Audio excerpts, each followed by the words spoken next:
Hello friends, स्वागत है आपका हमारे YouTube channel lions GS academy में। दोस्तों, हमारे यूट्यूब चैनल पे घटना चक्र 2022 की कंप्लीट सीरीज चलाई जा रही है और इस समय हम लोग भारतीय राज्य व्यवस्था एवं शासन को पढ़ रहे हैं। इससे पहले हमने कंपनी के शासन हेतु पारित अधिनियम से जुड़े थ्योरी एवं उनसे रिलेटेड एमसीक्यूज करा दिए हैं और इस वीडियो में हम लोग ब्रिटिश राज के शासनाधीन पारित अधिनियम को पढ़ने जा रहे हैं। तो चलिए शुरू करते हैं। इस में जो सबसे पहला अधिनियम था वह था भारत शासन अधिनियम 1858। भारत शासन अधिनियम 1858 के द्वारा भारत का शासन ब्रिटिश राज के अधीन कर दिया गया। गवर्नर जनरल को अब भारत का वायसराय भी कहा जाने लगा। और भारत का वायसराय था कौन? तो भारत का वायसराय लॉर्ड कैनिंग था। आगे देखते हैं। इस अधिनियम द्वारा भारत के राज्य सचिव पद का सृजन किया गया, जिसमें भारतीय प्रशासन पर संपूर्ण नियंत्रण की शक्ति निहित थी। उसकी सहायता के लिए 15 सदस्यीय परिषद के गठन का प्रावधान किया गया। नेक्स्ट जो अधिनियम था वह था भारत परिषद अधिनियम 1861। भारत परिषद अधिनियम 1861 के द्वारा कानून बनाने की प्रक्रिया में भारतीय प्रतिनिधियों को शामिल करने की शुरुआत हुई। इस अधिनियम द्वारा मद्रास एवं बंबई की प्रेसिडेंसियों को पुनः विधायी शक्तियां देकर विकेंद्रीकरण की प्रक्रिया की शुरुआत की गई। इसने वायसराय को आपातकाल में अध्यादेश जारी करने के लिए अधिकृत किया, जो अधिकतम 6 माह की अवधि तक प्रभावी हो सकता था। ये अवधि जरूर याद रखिएगा। नेक्स्ट है भारत परिषद अधिनियम 1892।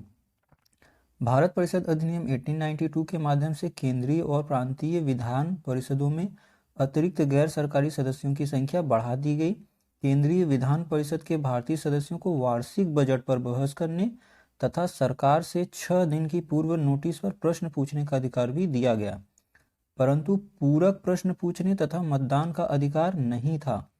सीमित अर्थों में निर्वाचन पद्धति का आरंभ किया जाना इस अधिनियम की महत्वपूर्ण विशेषता थी। तो अगर क्वेश्चन ये पूछा जाता है कि निर्वाचन पद्धति का आरंभ किस अधिनियम से किया गया, तो हमारा आंसर होगा भारत परिषद अधिनियम 1892 के माध्यम से। नेक्स्ट देखते हैं। नेक्स्ट जो अधिनियम था वह था भारत परिषद अधिनियम 1909। भारत परिषद अधिनियम 1909 को मार्ले मिंटो सुधार के नाम से भी जानते हैं। इस अधिनियम के द्वारा भारतीयों को विधि निर्माण तथा प्रशासन दोनों में प्रतिनिधित्व प्रदान किया गया। इसके तहत वायसराय की कार्यकारी परिषद में भारतीयों को पहली बार शामिल किया गया और किन्हें शामिल किया गया, तो सत्येंद्र प्रसाद सिन्हा को शामिल किया गया। इस अधिनियम ने केंद्रीय तथा प्रांतीय विधायनी शक्ति को बढ़ा दिया। परिषद के सदस्यों को बजट एवं लोकहित के विषयों की विवेचना करने, प्रस्ताव लाने तथा प्रश्न पूछने के साथ पूरक प्रश्न करने का अधिकार दिया गया। इससे पहले का जो अधिनियम था उस अधिनियम में पूरक प्रश्न करने का अधिकार नहीं दिया गया था, लेकिन भारत परिषद अधिनियम 1909 के द्वारा पूरक प्रश्न करने का भी अधिकार दे दिया गया। साथ ही इसमें पृथक निर्वाचन के आधार पर मुस्लिमों के लिए सांप्रदायिक प्रतिनिधित्व का प्रावधान किया गया। नेक्स्ट अधिनियम भारत शासन अधिनियम 1919 था। भारत शासन अधिनियम 1919 को मॉन्टेग्यू चेम्सफोर्ड सुधार के नाम से जाना जाता है। इस अधिनियम के द्वारा पहली बार प्रत्यक्ष चुनाव प्रणाली अपनाई गई। तो अगर क्वेश्चन ये पूछा जाए कि पहली बार प्रत्यक्ष चुनाव प्रणाली कब अपनाई गई, तो हमारा आंसर होगा 1919, भारत शासन अधिनियम 1919 के द्वारा।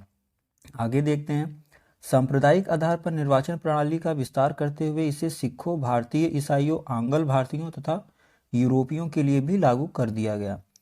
इस अधिनियम के द्वारा पहली बार केंद्र में द्विसदनीय व्यवस्था स्थापित की गई। इस अधिनियम के द्वारा सभी विषयों को केंद्र तथा प्रांतों में बांट दिया गया। द्विसदनीय केंद्रीय विधानमंडल समस्त ब्रिटिश भारत के लिए कानून बना सकती थी। इस अधिनियम के तहत प्रांतों में द्वैध शासन प्रणाली लागू की गई। प्रांतीय विषयों को 2 भागों आरक्षित तथा हस्तांतरित विषयों में बांटा गया। इस अधिनियम में पहली बार उत्तरदायी शासन शब्द का प्रयोग किया गया। इसके अंतर्गत एक आयोग का गठन किया जाना था, जिसका कार्य 10 वर्ष बाद इस अधिनियम की समीक्षा करने के बाद अपने रिपोर्ट प्रस्तुत करना था। नेक्स्ट अधिनियम था भारत शासन अधिनियम 1935। भारत शासन अधिनियम 1935 द्वारा सर्वप्रथम भारत में संघात्मक सरकार की स्थापना की गई?